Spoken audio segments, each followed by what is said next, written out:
Boa noite, bem-vindos a mais uma edição de As Regras dos Jogos.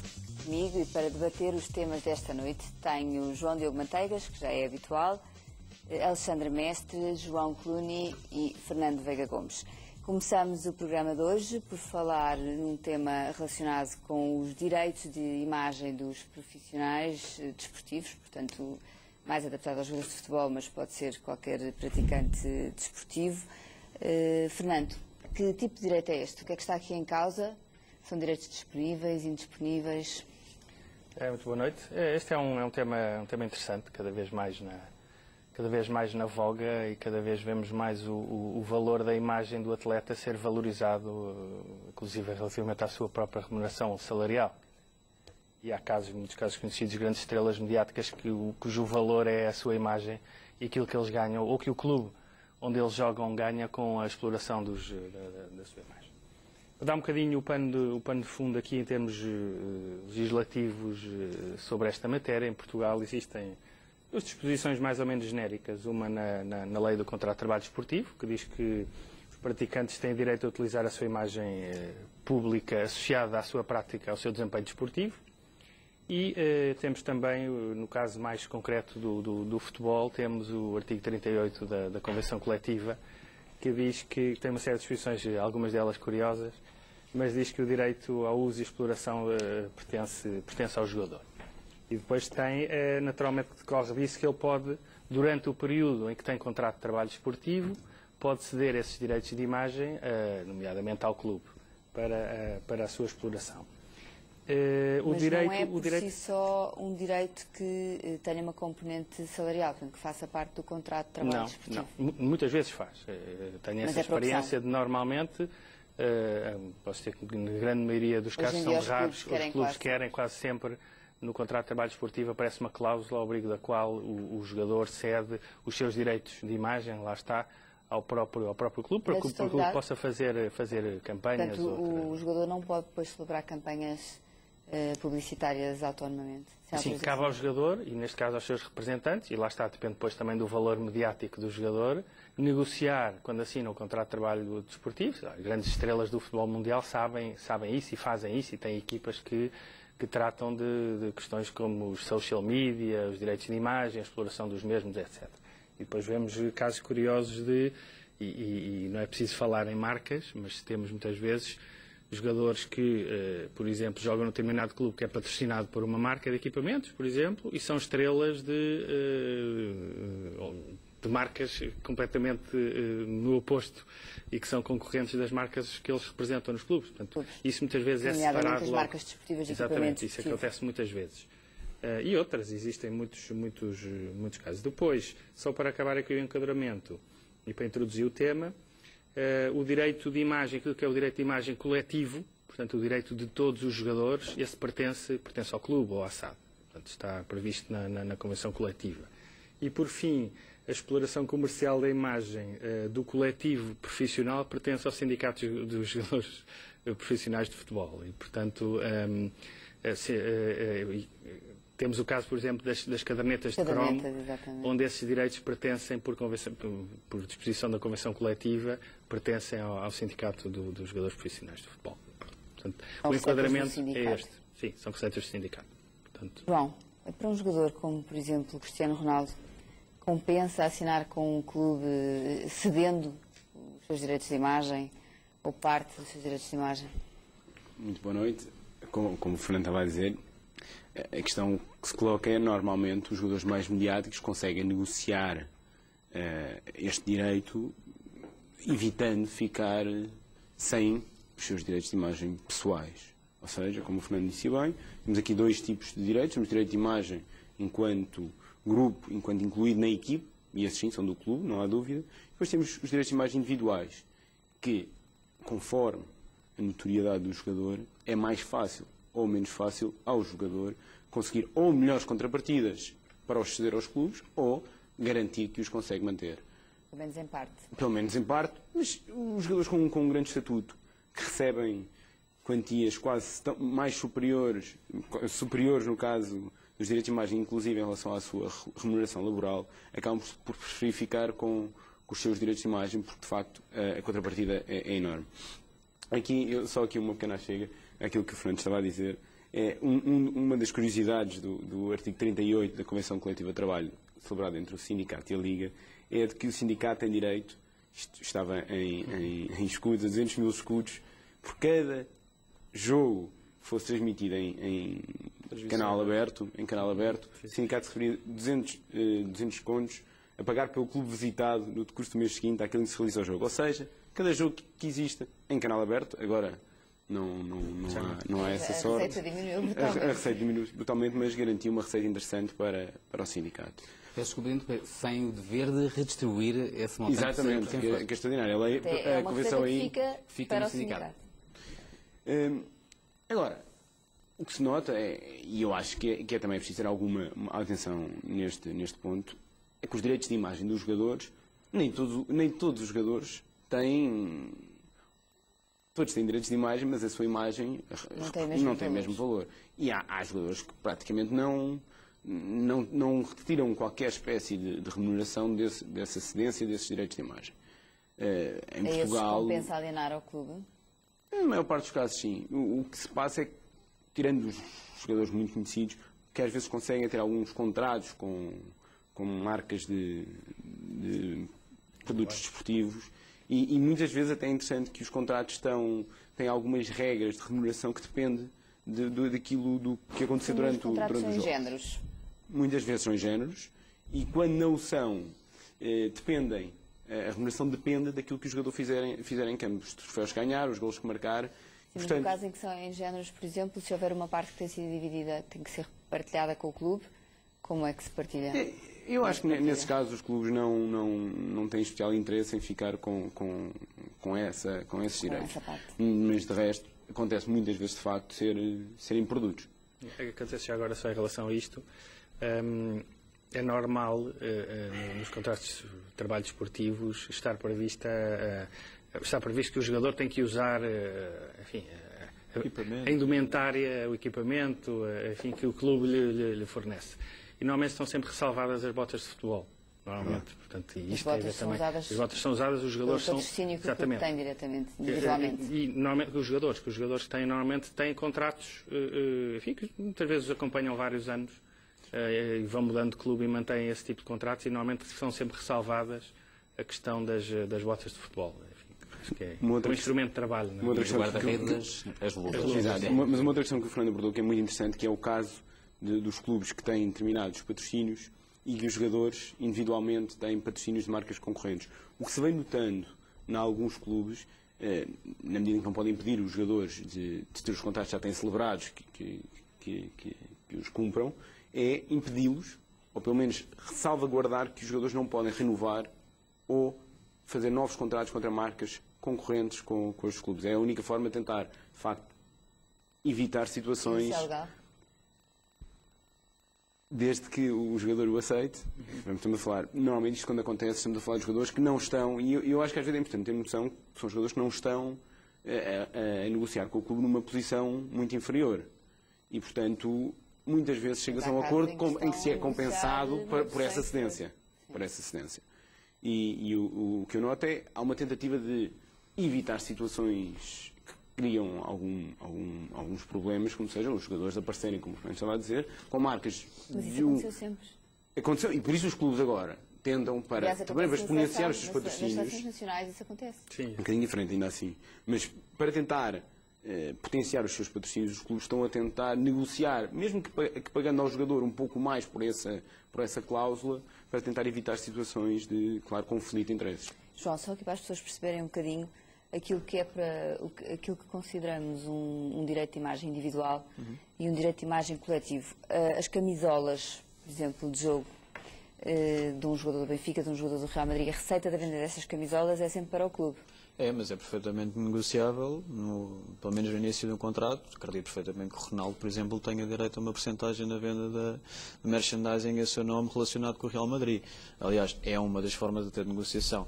Mas lá está, como o Fernando disse e o João disseram ambos bem, vamos lá ver, aqui há dois tipos de jogadores. Há aqueles jogadores que são muito valiosos, há aqueles jogadores que são valiosos, mas não são tão valiosos, sem querer algum desprimor aqui relacionado com esse tipo de jogadores. Portanto, esta questão em torno da imagem do jogador obviamente, nem sequer se coloca qualquer tipo de dúvida. Quando é em representação no clube, o clube tem direito àquela imagem, mas é tudo o que seja em relação com o clube. Obviamente, transpondo para fora, para a sua vida pessoal, não profissional, obviamente quem é o dono e único legítimo proprietário desses direitos é só o jogador, ponto. O jogador não é jogador, é cidadão. Portanto, tendo o símbolo do clube? É diferente. Depende das situações. Porque Portanto, uma coisa... isqueiros com a cara do jogador, mas que têm simultaneamente... Mas eu aí tenho quase certeza que todos os contratos... A imagem o símbolo do clube. Mas os contratos de trabalho esportivos, em que o jogador nesse caso, tem que ter acedência. Ora bem, portanto, não estou a ver nenhum jogador, pelo menos não tenho conhecimento, não sei se os meus colegas já tiveram algum conhecimento de alguma situação, de algum jogador reclamar do clube uma verba por conta de venda de merchandising. Mas se não tiver acedência incluída no contrato de trabalho, pode reclamar. Pode. Lá está. Esta situação dos clubes brasileiros, agora com o jogo do FIFA 2015, foi exatamente isso, porque de facto os clubes têm previstos a cedência dos jogadores, de direitos de imagem deles, mas tipificados e taxativos, não é? Em que não cai lá dentro a imagem do jogador e não cidadão, portanto, do jogador qualquer brasileiro num clube do Brasil, em que não cedeu essa parte, esse direito de imagem, e portanto está ali um problema todo também exatamente por causa disso, porque neste caso a empresa americana, que é a EA Sports, não tem acedência por parte do clube, não tem nem a aprovação do clube nem do jogador. Tinha que negociar individualmente com cada jogador. Há uma outra questão. Que é completamente impraticável. Ao contrário do que fala o sindicato, parece que os jogadores brasileiros não têm uma organização que... O problema seria que o sindicato... No Brasil, a empresa americana não tinha contraparte com quem falar, não seria falar individualmente a cada jogador, o que tornaria a coisa absolutamente impossível. Deixa-me só dizer mais uma coisa, é que a FIFA Pro incluía, por acaso, os jogadores brasileiros. Deixou de incluir desde 2013, salvo erro. Portanto, desde o ano passado, que era sempre negociado com a FIFA Pro. O que é que aconteceu? Houve um advogado brasileiro, que obviamente que estava atento com um contrato, não sei, olhou algo para ali e olhou para a cláusula dos direitos de imagem. E na altura em que estava assim, porque é verdade, também os clubes, nós esquecemos um pouco disso, os clubes ganham muito dinheiro com os jogos de PlayStation, Sony, seja lá o que for. É uma receita muito, porque é dos jogos mais vendidos a nível mundial, tanto o Pro Evolution como o FIFA 2015, 2014, todos os jogos anuais.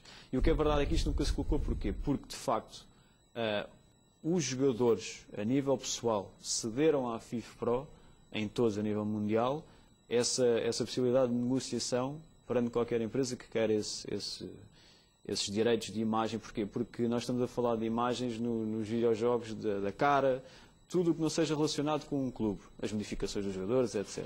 Portanto, isso era tudo negociado com o FIFA Pro.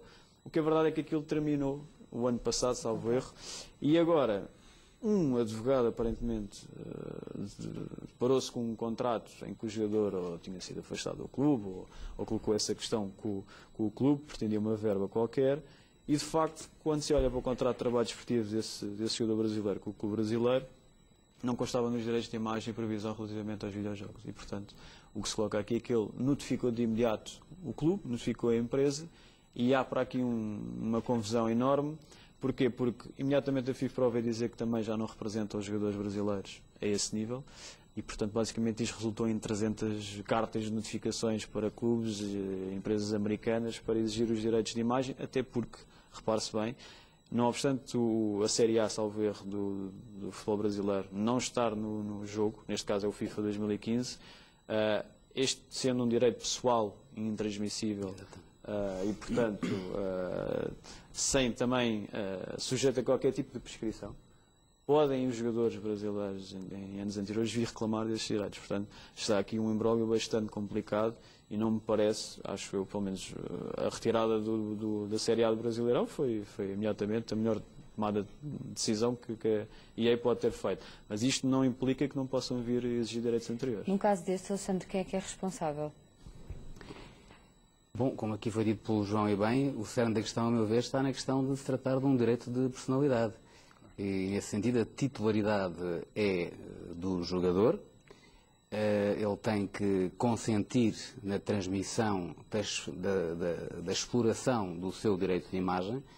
é um direito de imagem que tem um valor comercial e, portanto, se o titular não consentir de forma expressa, desde logo então em Portugal, sendo um contrato de trabalho desportivo obrigatoriamente reduzido a escrito, de forma expressa, se esse consentimento não existir, significa que o titular não está necessariamente a validar qualquer utilização, qualquer reprodução da sua imagem por um terceiro.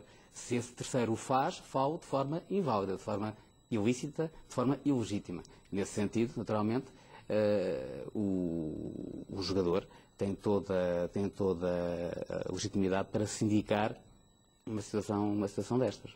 Portanto, pedir responsabilidade. Pedir a responsabilidade realmente a quem o fez.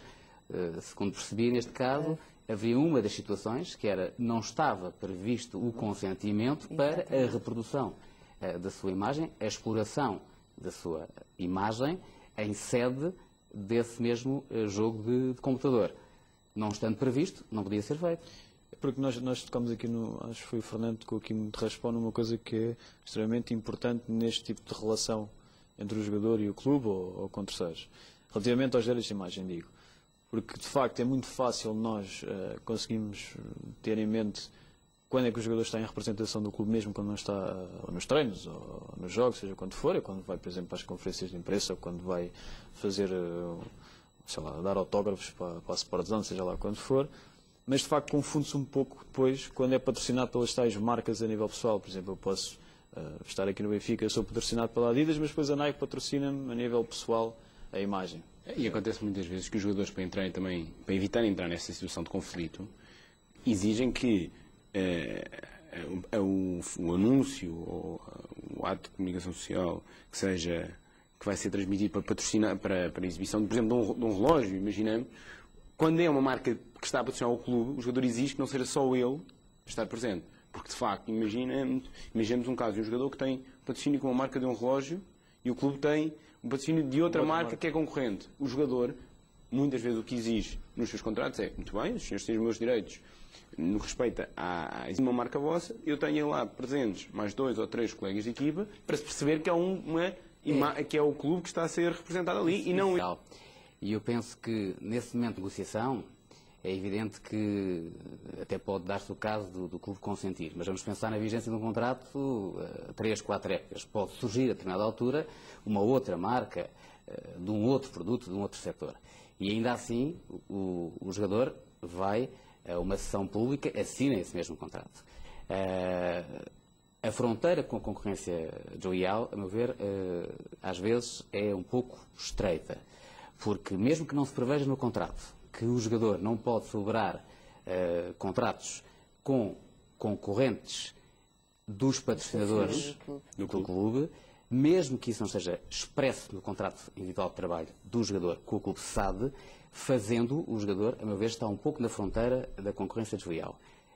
Mas também considero, não a nível do regime jurídico do praticante esportivo profissional, porque na lista dos seus deveres não resulta, a meu ver, totalmente expresso, mas na Convenção Coletiva de Trabalho, que aqui foi aflorada logo de início pelo Fernando, nos deveres dos jogadores, logo na linha A, refere-se que deve respeitar e tratar com urbanidade e lealdade a entidade patronal. A meu ver, neste conceito de lealdade, cabe claramente esta questão de não, digamos, aparecer em público em atos, mesmo que acompanhado com terceiros. Eu percebo a lógica do João, mas mesmo que acompanhado com terceiros, por mais diluída que seja essa aparição pública, ela não deixa de existir.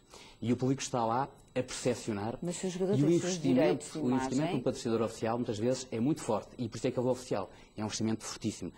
Não é à toa, e falo no caso, por exemplo, dos Jogos Olímpicos, o Comitê Olímpico Internacional tem um conjunto de 12 patrocinadores oficiais, os top sponsors, e as condições que faz não são só de exclusividade a nível de concorrentes na mesma área da atividade, mas outros.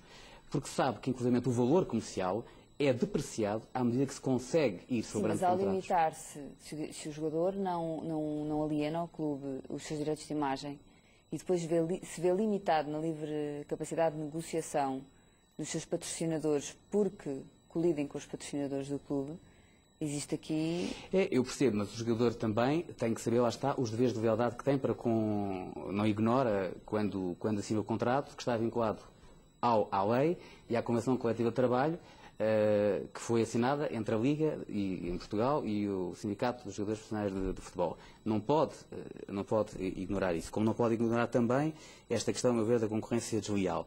E eu diria mais, a meu ver, se o jogador quer um pouco escapar e se estiver a fazê-lo na condição de cidadão, como aqui foi dito pelo João Diogo Manteigas, de cidadão, não já como praticante, se bem que a fronteira é muito estreita, se ele o está a fazer, só o está a fazer porque se tornou famoso porque foi praticante. Se o jogador vai individualmente, sem qualquer referência ao clube, sem qualquer símbolo, sem qualquer... Mas só vai porque se tornou famoso e o clube ajudou a tornar famoso. Mas eu diria, eu aconselho o jogador, como já aconselhei, no contrato, no preâmbulo, a fazer referência ao facto do que está a fazer, é fazê-lo no âmbito de uma licença de utilização de um direito, ao abrigo do Código da Propriedade Industrial. E aí já estaremos num outro foco, que não neste foco propriamente em que estávamos a falar a princípio. E aí já poderemos um pouco, a nível da rácio, do foco do jogador, escapar, digamos assim, quanto à vontade que ele tinha ao celebrar aquele mesmo contrato. Mas mesmo assim, ele só vai celebrar aquele contrato com aquela empresa daquele relógio porque aquele clube ou outro antes o tornou famoso. Portanto, a fronteira é muito estranha. O que eu quis dizer, e se calhar não me expressei da melhor forma, ou pelo menos não teria sido entendido de forma correta, era simplesmente isto. O jogador, o que costuma exigir no seu contrato é, mantendo os seus direitos individuais, estando a agir no âmbito do direito coletivo, exigir pelo menos a presença de 2 ou 3 colegas de equipa, para que fique bem claro que nesse anúncio ele está a representar o clube e não está a apresentar a sua imagem individual. Isto para que quando o patrocinador do clube, ao qual se está a fazer publicidade com aquele evento, não... se for do clube, tudo bem. Mas era nesse sentido. Não, o que eu estou a dizer é que os jogadores muitas vezes têm que exigir. O clube pode dizer, isto é o meu contrato de patrocínio deste relógio. E, portanto, o senhor vai ali fazer o anúncio. E ele, se for aparecer sozinho, ainda que com o símbolo do clube, está a aparecer uma figura de um jogador sozinho a patrocinar um determinado relógio, ainda que em nome do clube, quando a seguir tem um contrato ele próprio, ou já tinha um contrato ele próprio com outra marca de relógio. Mas mesmo assim, a outra marca não vai prestar. Claro. Eu não gostaria. Não, mas é isso que eu estou a dizer. Por isso é que os jogadores exigem a presença de 3 ou 4 ou 5 elementos do grupo de trabalho, para que se perceba claramente que há uma diferença entre o jogador e o seu direito individual e o direito coletivo. Eu percebo isso em França, então, quando são 5, precisamente em França, na Convenção Coletiva de Trabalho em França, 5 já é considerado como coletivo. É nessa perspectiva. Aqui a questão, se os contratos estiverem bem delineados, não há aqui qualquer tipo de... Mas eu ia focar esse ponto. Isto, às vezes os contratos são feitos com isto é de uma complexidade... Isto tem há 50 anos. Pois, não pode ser. Isto, por vezes, é de uma complexidade enorme. Não é assim, nós estamos a falar aqui de uma maneira simples e penso que estamos a focar bem o tema. Mas depois há jogadores que eles próprios têm marcas. Claro. Sim, e depois, muitas vezes, nem sempre um jogador, muitas vezes não é o jogador que aparece, é uma empresa a quem ele cedeu os seus próprios direitos. E é essa empresa que vai falar com os clubes. Portanto, exatamente, isso acontece. Depois há questões, muitas vezes se põem questões territoriais. Às vezes os direitos são cedidos só para determinados países ou para determinadas zonas do globo, quando estamos a falar de estrelas ou de marcas mundiais.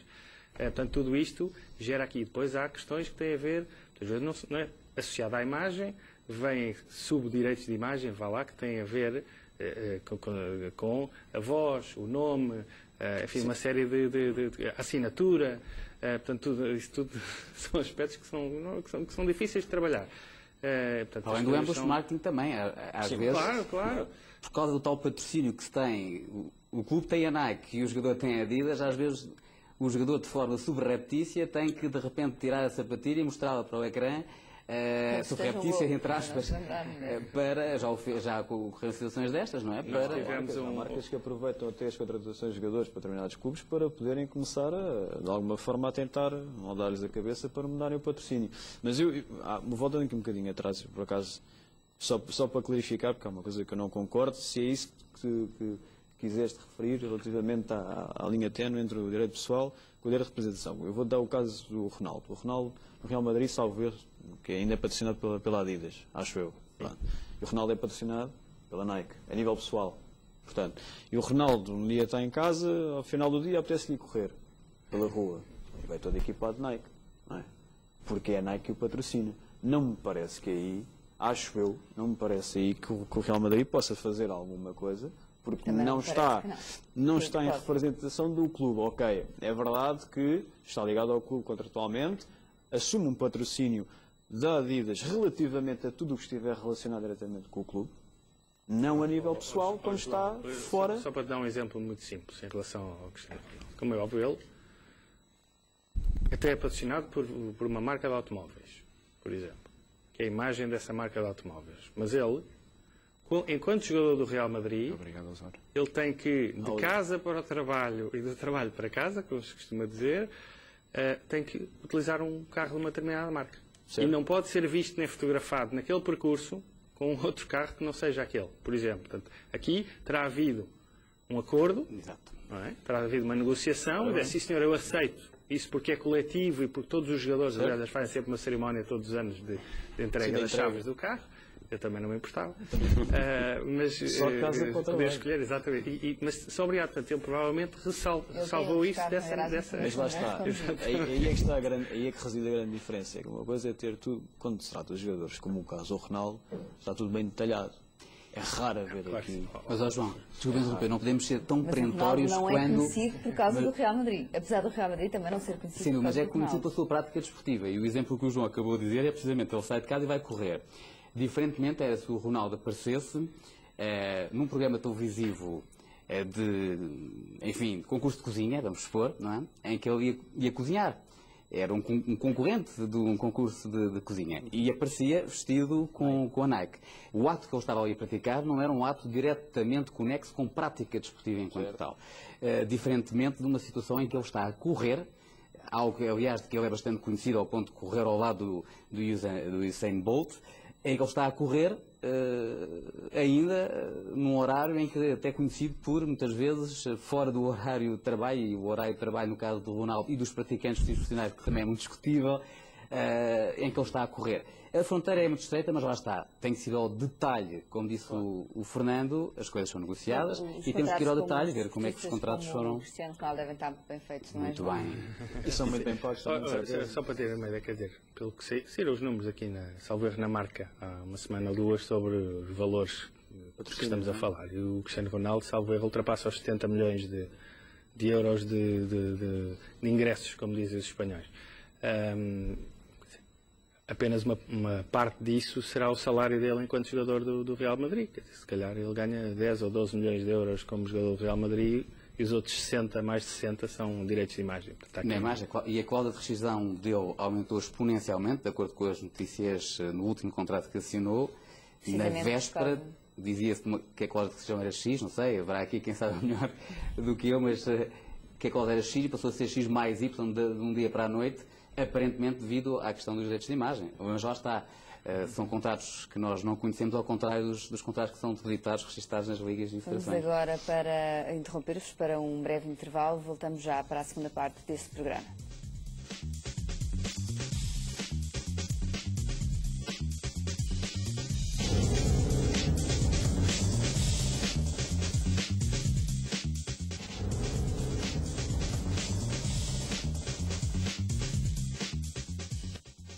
Boa noite, bem-vindos à segunda parte de As Regras dos Jogos desta noite. Comigo para debater os temas de hoje tenho Alexandre Mestre, João Diogo Manteigas, João Cluny e Fernando Veiga Gomes. Começamos a segunda parte por falar num tema que foi notícia nesta última semana, o Tribunal Arbitral do Desporto. Já falámos um bocadinho pela rama dele aqui no programa, sem saber muito bem se ia avançar ou não ia. Parece que sim, que vai avançar. Alexandre, tu que és um bocadinho pai deste projeto, explica o que é que o Tribunal Arbitral do Desporto vai trazer de bom para a justiça desportiva. Bem, antes de mim houve muitos outros pais e depois de mim outros criadores também do mesmo. A justiça deve ser feita a isso mesmo, mas de facto sempre me bati para que em Portugal existisse, e felizmente é uma realidade. O Tribunal Constitucional encarregou-se a dado passo de a atrasar, mas felizmente vai ser uma realidade termos em Portugal um mecanismo alternativo aos tribunais de resolução de litígios em matéria desportiva, no sentido de podermos ter uma justiça mais célere, mais rápida, porventura também mais simples, mais flexível, com árbitros, portanto, com decisores, com julgadores, com juízes escolhidos e que são pessoas especializadas, com conhecimento do fenómeno desportivo e da justiça, das leis, das normas conexas com esse fenómeno desportivo. Também algo que se quer tendencialmente mais barato e, sendo o desporto um fenómeno com um calendário que não se compadece com uma justiça lenta, teremos em Portugal, assim espero, dependerá muito também da forma como este tribunal funcionar, como for criado também o seu regulamento interno, o seu regulamento de processo, também o seu regulamento de custas. Dependerá muito também a credibilidade do mesmo da escolha dos árbitros e também das suas decisões, mas eu estou certo de que vai ser claramente não uma panaceia, mas uma... Só para que as pessoas possam perceber um bocadinho, porque esta história da justiça desportiva na prática é um pouco confusa para as pessoas que não têm informação nesta área, o que é que o Tribunal Arbitral do Desporto vai substituir em concreto na atual justiça desportiva? Portanto, nós temos um Conselho de Disciplina, que é um tribunal de primeira instância, depois temos o Conselho de Justiça e depois teríamos os tribunais administrativos, apenas quando tivessem esgotadas estas duas instâncias. O que é que vai mudar? Temos, de facto, primeiro, esses atos, todos os atos e todas as omissões, tudo aquilo que for feito mal, supostamente, ou aquilo que não for feito quando devia ter acontecido alguma coisa, os atos e omissões das federações desportivas dotadas de utilidade pública desportiva, ou seja, aquelas federações a quem o Estado lhes conferiu poderes públicos e lhes transferiu dinheiros públicos, todos esses atos ou omissões, neste momento, são atos de natureza pública e, nesse sentido, depois da primeira instância, Comissão de Disciplina ou Conselho de Disciplina, consoante o caso, e Conselho de Justiça, segunda instância, esgotadas essas vias internas nas federações, esses órgãos jurisdicionais federativos, havia o contencioso administrativo, tem sido para os tribunais administrativos, com tudo o que isso acarreta de a desafio, lá está a morosidade da justiça administrativa, que não se compadece com os calendários desportivos. Esse tipo de situações vai passar a ser... Mas é voluntário? As pessoas podem voluntariamente escolher... Vai haver justiça, vai haver arbitragem voluntária e vai haver arbitragem necessária. Depois, para além dessa situação dos atos e omissões das federações esportivas, o Tribunal Arbitral do Desporto vai dirimir, vai resolver litígios no âmbito laboral, portanto, de emergentes de contratos de trabalho desportivo. Se houver convenção expressa, não é? Se houver convenção expressa, portanto, se tivermos uma cláusula arbitral ou um compromisso arbitral... O que acontece com os contratos anteriores, em que não existia ainda... Se as partes quiserem, daí também a diferença entre uma cláusula arbitral em que as partes comprometem para o futuro todos os litígios emergentes da interpretação daquele mesmo contrato ou da validade do contrato no seu todo, ou das validades do contrato, para as partes comprometem-se a recorrer ao Tribunal Arbitral do Desporto, ou um compromisso arbitral. As partes podem neste momento ter um determinado contrato que é dirimido na Comissão Arbitral Paritária da Liga e que depois se transfere a dado passo para este Tribunal Arbitral do Desporto. E há algumas matérias que são discutidas depois em Tribunal de Trabalho que também podem ser aqui dirimidas. Recursos em matérias disciplinares a nível do doping também serão aqui decididos. Por exemplo, um litígio num contrato de programa entre uma federação desportiva e o Instituto Português do Desporto e Juventude também será dirimido no Tribunal Arbitral do Desporto. A nível privado, não esquecemos também que este Tribunal vai pensar nas relações privadas. Um contrato de distribuição, por exemplo, de material desportivo que tenha uma cláusula, lá está, compromissória, uma cláusula arbitral, terá também aqui a resolução por via deste Tribunal, um contrato de direito de imagem, um contrato publicitário, desde que, em algumas situações de forma voluntária, as partes queiram submeter o seu litígio à resolução por esta via, aí está o Tribunal. Noutras situações, de forma necessária, vamos dizer de forma obrigatória, esses litígios terão de ser resolvidos pelo Tribunal Arbitral do Desporto. É esta a lógica um pouco para evitar se fosse só uma arbitragem voluntária, teríamos um conjunto de situações, e é essa um pouco também a essência da arbitragem, ser mais voluntária por vontade das partes. Mas se fosse só arbitragem voluntária, teríamos aqui um conjunto de litígios que eram decididos neste tribunal e um conjunto de outros litígios que não o eram. E a maior parte dos litígios, e foi para aí precisamente, Patrícia, que começaste, que são os litígios nas federações, são litígios, a maior parte dos litígios no desporto são os litígios que ocorrem nas federações.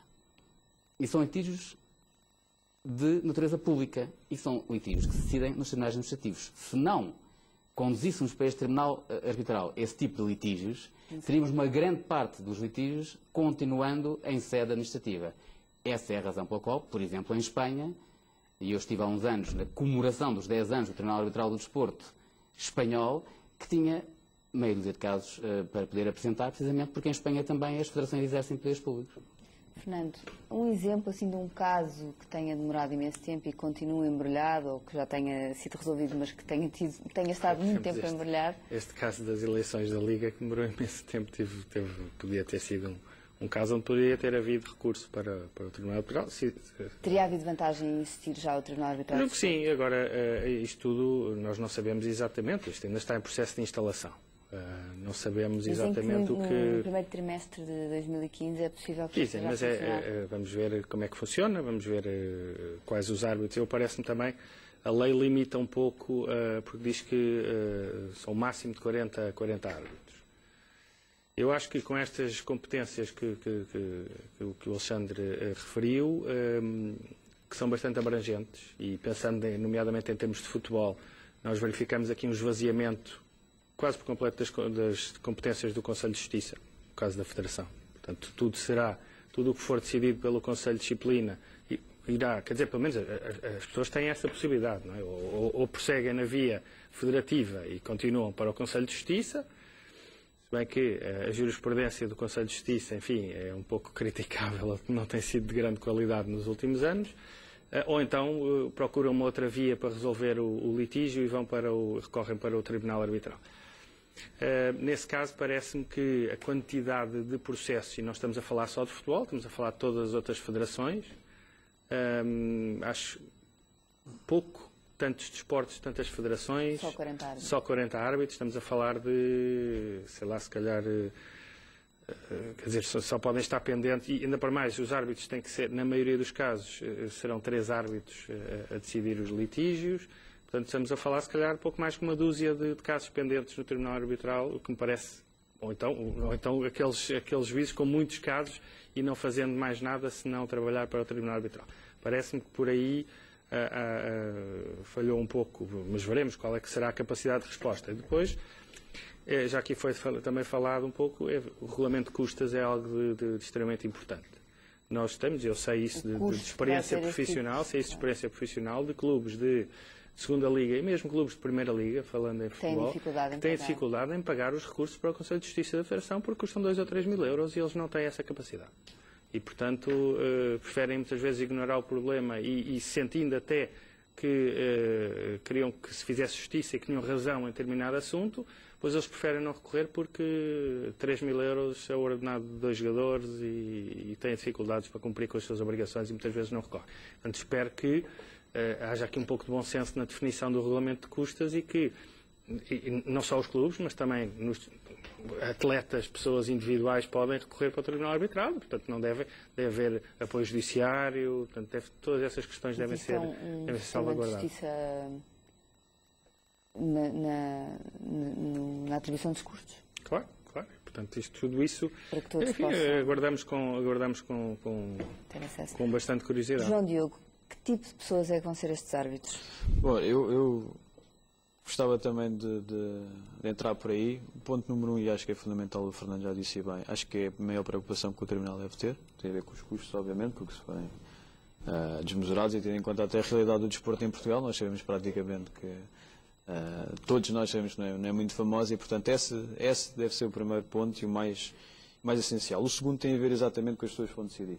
Ou seja, o que é que eu quero dizer com isto? E pegando também um bocadinho naquilo que o Fernando disse há bocado, relativamente às decisões que nós vamos aqui, que nos vão agraciando de vez em quando, nomeadamente o que aconteceu este ano com o futebol. não são decisões que realmente sejam boas decisões. Não são boas decisões. Não são bem fundamentadas, não são decisões completas, são decisões que passam ao lado de muita informação e muitos factos que ocorrem na maior parte dos seus casos e, portanto, saber até que ponto é que isto não irá transpor-se também para o Tribunal Arbitral do Desporto para as pessoas que irão decidir. Há algum receio, e este é o meu, pelo menos falo a nível pessoal, há algum receio que, de facto, o Tribunal Arbitral do Desporto, nas pessoas que irão decidir, seja um pouco o prolongamento e nada mais do que aquilo que efetivamente acontece ao nível de um Conselho de Justiça. Uma coisa que tem boa, e eu já falei aqui várias vezes nisto, creio até quando estavas cá, o José Fanha Vieira, ele até foi algo crítico, mas eu acredito que é, para mim também, uma grande novidade e uma boa novidade tem a ver com o facto dos prazos. Ou seja, a tal questão dos 45 dias e depois dos 75 dias, ou seja, para estar lá em casa para perceberem um pouco melhor. Até agora o desporto tem vivido sem qualquer tipo de prazo de decisão a nível de disciplina como a nível do Conselho de Justiça. E não há timings aqui para decidir, até o futebol este ano tem sido mais prejudicado, nós já assistimos a isso, nunca mais se decidem relativamente a eleições, nem é uma das situações, nem outros temas, mas agora com o Tribunal Arbitral do Desporto impõe-se que, ou, um exemplo prático, o Conselho de Disciplina, por exemplo, da Federação Portuguesa de Futebol decide uma situação e o Conselho de Justiça, há recurso para o Conselho de Justiça, e em vez de estar à espera o Conselho de Justiça decide, eu parto logo imediatamente para o TAD. Posso, inclusivamente, partir diretamente para o TAD, se não decidirem no prazo de 30 dias a Comissão Disciplinar, o Conselho de Disciplina, ou no prazo de 75 dias, se houver aqui uma justificação para a complexidade da matéria. Que é uma coisa que eu também ainda não percebi.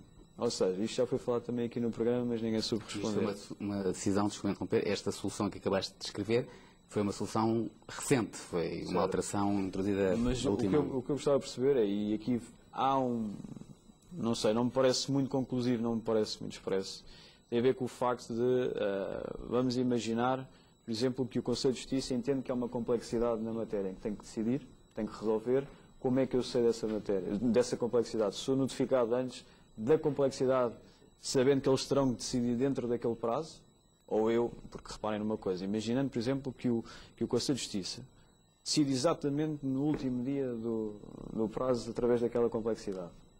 Justifique o Conselho de Justiça.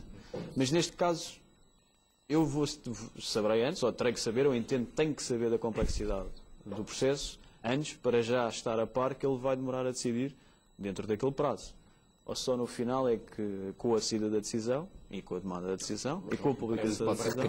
Passando o primeiro prazo, das duas uma, ou há uma justificação para a especial complexidade, ou então tu estás no direito de recorrer diretamente ao TAD. Agora, tudo depende da forma como agir. Agora, passando o prazo, não vejo como não tenhas isto vai depender um pouco também como irão correr as coisas também. Isto não, claro, obviamente, acho eu, não é propriamente uma tarefa fácil. Eu A concordar com o João. Achei que discordasses. Nem sempre. Eu não sou tão crítico, eu acho que foi uma ótima solução. Acho que foi uma ótima solução, acho que era essencial passarmos por uma solução deste género. Acho que nós precisamos de pessoas especializadas a decidir este tipo de processos. As pessoas que estão no Conselho de Justiça não são especializadas? Eu também não partilho das críticas, pelo menos da forma como elas foram feitas em relação às decisões do Conselho de Justiça, honestamente. Estamos a falar de pessoas que são quase todas ex-conselheiros do Supremo Tribunal Administrativo, não são pessoas sem experiência, no meu entender são pessoas que estão livres de qualquer suspeito e, portanto, não vejo... Então qual é a vantagem que podem ter os árbitros do TAD? A grande vantagem, na minha opinião, são pessoas com conhecimento específico da matéria. Acho que isso vai ser uma grande vantagem. E eu acho que a grande vantagem do Tribunal Arbitral do Desporto não é tanto o afastar o Conselho de Justiça ou o Conselho de Disciplina. Acho que nem sequer é essa a grande ideia. A grande ideia é evitar que depois prossiga para os tribunais estaduais e se esteja sujeito às demoras e à pouca especialização que existe nos tribunais estaduais. E, portanto, desta forma, conseguiu-se, embora eu preferisse a versão inicial, mas compreenda que o Tribunal Constitucional, entendendo a forma como o desporto é regulado em Portugal e a intervenção do Estado no desporto, ainda que por intermédio de instituições privadas, eu entendo que isto foi uma solução boa. Claro que vai depender da forma como vai ser implementada, mas isso como tudo na vida. Agora, não podemos ser críticos à partida daquilo que pode vir a ser uma boa solução. E eu acho que pessoas especializadas, criteriosamente escolhidas, tem a obrigação disso. As regras estão na lei. Agora, se vão ser aplicadas ou não, não sei. Se forem aplicadas, parece-me que temos aqui uma boa solução. O que me custa, lá está, e foi isso que na versão inicial não existia, é a possibilidade de recurso para o Tribunal Central Administrativo do Sul das decisões proferidas pelo Tribunal Arbitral do Desporto, o que poderá implicar, e eu percebo que se ponha aqui um prazo de 45 dias para o Tribunal Central Administrativo decidir. E se não decidir em 45 dias? Qual é que é a consequência? Há tantos prazos que os tribunais não cumprem. Portanto, não há... Só os advogados é que têm que cumprir. O que se diz aqui, e é engraçado, é que... Mas isso é uma decorrência, lá está, do que o Tribunal Constitucional... Mas foi isso que eu disse. Sem dúvida, concordando em absoluto contigo. Agora, diz aqui que tem que assumir o regime, assumirá o recurso que for feito para o Tribunal Central Administrativo, do regime dos processos urgentes, nomeadamente aquele que é aplicado às providências cautelares. Eu posso dizer que tenho conhecimento de uma providência cautelar no Tribunal Central Administrativo Sul, relacionada com questões desportivas, que está só o recurso por decidir desde abril. E, portanto, é urgente, ainda não há nenhuma decisão. Portanto, isto sim poderá ter como consequência o esvaziar da utilidade... Um novo grau de jurisdição. Mas vai ser possível também passarem a tentar providências cautelares no próprio Tribunal certo, mas Arbitral. Mesmo a falar sobre a questão do recurso. Sim, sim. O recurso supostamente tem que assumir um regime de urgência das providências cautelares claro. atuais. Mas o que me parece que poderá aqui acontecer é quem perder no Tribunal Arbitral do Desporto vai recorrer porque sabe que vai ter muito tempo para... Pois, mas isso infelizmente já é feito. Inclusive é de decisões de questões de órgãos, por exemplo, da Comissão Arbitral da Liga, que muitas vezes são impugnados para os tribunais comuns, com os velhos argumentos da falta de fundamentação, etc., só para ganhar tempo e para que a decisão não seja executada. Isso infelizmente continua. Mas repito que acho que é uma boa inovação e acho que poderá ter bons Vamos ter resultados. que voltar a falar deste tema, provavelmente uma terceira vez, porque ainda não está completamente concretizado. E é um assunto muito importante no âmbito da justiça desportiva. Vamos passar agora para o terceiro tema, que tem a ver também com um assunto recorrente aqui no nosso programa, que é a FIFA e os seus processos de corrupção.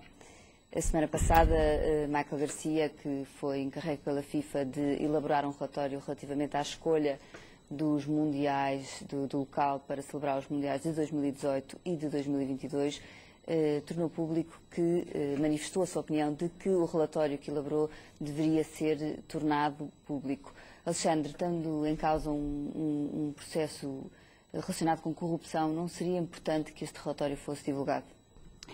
Bom, desde logo em abstrato, sendo uma questão de ética, corrupção devia ser. No entanto, olhando para as normas, estamos a falar aqui de um relatório da Comissão de Ética da FIFA. Portanto, que a par da Comissão de Disciplina e do Comitê de Apelo é um órgão jurisdicional da FIFA, como o Conselho de Disciplina, o Conselho de Justiça, de que falávamos há pouco, e que se rege pelo Código de Ética da FIFA. Há um determinado artigo, o artigo 28º, que faz referência a este relatório final, e é omisso, nada diz, da minha leitura, quanto ao dever de publicitação, de o tornar público. E logo faz menção à necessidade de respeitar os direitos pessoais, aqui também já falámos há pouco dos direitos de personalidade, de cada pessoa que seja mencionada no relatório. A FIFA já está a cautelar precisamente essa mesma questão. Mais adiante... Dizem que é para proteger as fontes. Para proteger as fontes. Mais adiante, o artigo 36º, confidencialidade, na epígrafe diz que faz referência à regulamentação da própria FIFA, o que é interessante. A FIFA, nós que achamos que Portugal giro-a muito, mas a FIFA, pelos vistos, vai a este detalhe. Há a regulamentação própria da FIFA quanto à proteção de dados pessoais. Eu desconhecia que a FIFA tinha, confesso, uma regulamentação própria quanto à proteção de dados pessoais. Há que acrescerá, naturalmente, a legislação suíça da proteção de dados pessoais, porque estamos a falar de uma pessoa coletiva de direito privado suíça. E depois há o número 2, isto aqui é que releva, em que se diz apenas as decisões finais já notificadas às partes devem ser públicas. Isto é, apenas a decisão final que vier a resultar do que for apurado, do que vier a ser apurado deste relatório e eventualmente de outras fontes, devem ser públicas. As decisões finais. Nada se diz quanto aos atos preparatórios dessas mesmas decisões, ou seja, nada se diz quanto, nomeadamente, a um relatório desta natureza, nada se diz quanto aos documentos que fundaram essas mesmas decisões. E mais curioso ainda, a FIFA cautela tudo, artigo 78, 78º, a Comissão de Ética pode decidir comunicar às partes a decisão sem a fundamentação, cabendo a estas, querendo, em 10 dias, pedir a mesma fundamentação. Isto é, só comunica a parte dispositiva da decisão e, se as partes muito bem quiserem, terão elas que pedir a fundamentação. O que leva... Isso já acontece também nas decisões dos órgãos jurisdicionais da FIFA. Da FIFA, mas, por exemplo, no TAJ é diferente. Sim. A questão aqui leva-me a concluir que a FIFA, para este tipo de decisões da Comissão de Ética, da sua Comissão de Ética, pretende o mais possível proteger tudo o que leva a conduzir uma determinada decisão e quer é que se conheça a sua decisão. A fundamentação da mesma para as partes, só se as partes quiserem, e o que levou à fundamentação da mesma não deve ser público. Discordo. Estamos aqui a falar de uma matéria, como tu disseste, de corrupção. É ética. O desporto deve ser precisamente ética, valores, regras, princípios. Eu insisto muito nisto. É uma matéria que me é cara. Diferentemente foi o que aconteceu com o Comitê Olímpico Internacional em 2000, depois do escândalo de Salt Lake City, em que tudo foi tornado transparente. Eu acho que neste tipo de situações deve-se conhecer, lá está, ressalvando a proteção dos dados pessoais, muito bem, se não se quer identificar se foi o A, o B ou C ou o D, mas precisa de conhecer as práticas para que elas sejam erradicadas.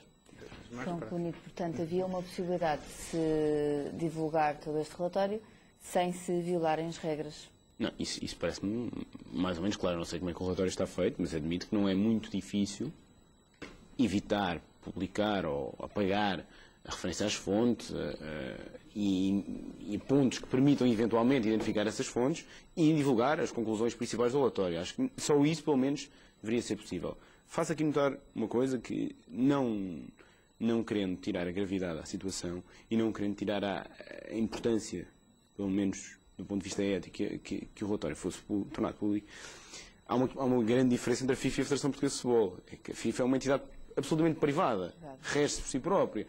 É uma análise interna da FIFA, como qualquer... E vão-me perdoar esta comparação, como qualquer empresa poderá fazer, sem ter que o tornar público. No caso da Federação Portuguesa de Futebol, isso não aconteceria, porque a Federação Portuguesa de Futebol é uma entidade privada, mas dotada de poderes públicos. Está a exercer as funções que exerce em nome do Estado. E essa diferença é importante para que as pessoas percebam que o comportamento da FIFA seria igual ao de uma entidade absolutamente privada que decide se publica ou não publica. Isto é do ponto de vista puramente jurídico. Do ponto de vista ético, naturalmente, devia ter sido publicado. E mais, podia ser, como o senhor referiu e bem, uma forma de, à semelhança do que já aconteceu com outras instituições, noutros casos, uma forma de a FIFA dizer, erramos, estão aqui, aconteceu isto, não devia ter acontecido, os responsáveis são punidos e nós vamos começar do zero. Uma imagem de transparência, porque isto naturalmente prejudica o próprio negócio.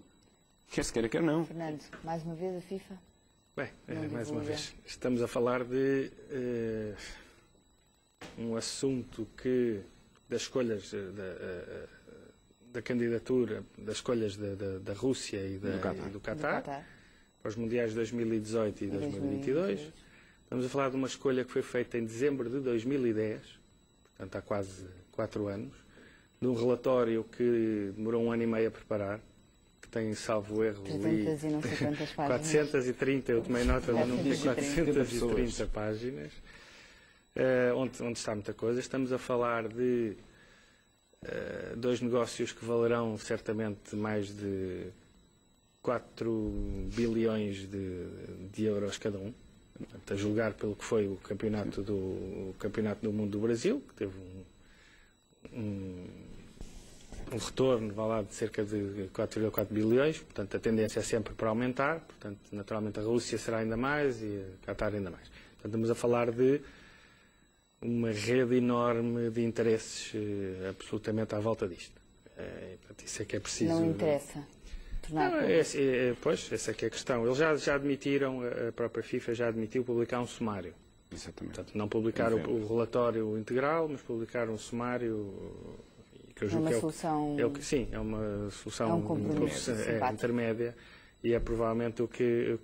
Mas eu julgo que já esse sumário deve ser suficiente para assustar qualquer mortal. Mas enfim, aguardamos com alguma curiosidade e ver o que é que isto vai dar. João. Eu só queria complementar uma coisa que o João disse bem, de facto, é que a FIFA é equiparada é uma entidade privada equiparada, e pode-se equiparar perfeitamente a uma empresa, não vejo porque não, mas quer dizer, também, mas sendo assim não se sujeitava sequer ao escrutínio público e não andava aqui com uma coisa do responsável pelo relatório, um dos responsáveis pelo relatório, a dizer que se deve publicar. Mas eu não acredito que a FIFA tenha gostado que o responsável pelo relatório tenha feito essas afirmações. Vamos lá ver. Isto é como aquele diretor da empresa que diz na semana, algo que os estamos a falar do procurador, de um ex-procurador-geral do Estado de Nova Iorque e, portanto, não é propriamente um seu qualquer. E ainda para mais, tendo, imediatamente, 48 horas depois, o Presidente da Câmara de Julgamento da Comissão de Ética, que o Alexandre referiu há bocado, a dizer que não, porque isto coloca em causa muitas fontes. Não, isto coloca em causa os nomes que lá estão e tudo o que se passa. Porque este é mais um dos relatórios, como é o de ISL, por exemplo. O ISL ainda hoje está nos tribunais da Suíça para haver um disclosure sobre esta situação. Bem, temos que ficar por aqui hoje. Voltaremos seguramente a falar deste assunto, até porque ainda não existe uma decisão quanto à realização do Mundial do Qatar ou não. Portanto, seguramente voltaremos a falar deste assunto. Queria agradecer a todos a vossa presença, terem aceito estar aqui. Voltamos para a semana para debater mais temas. Muito obrigada. Boa noite.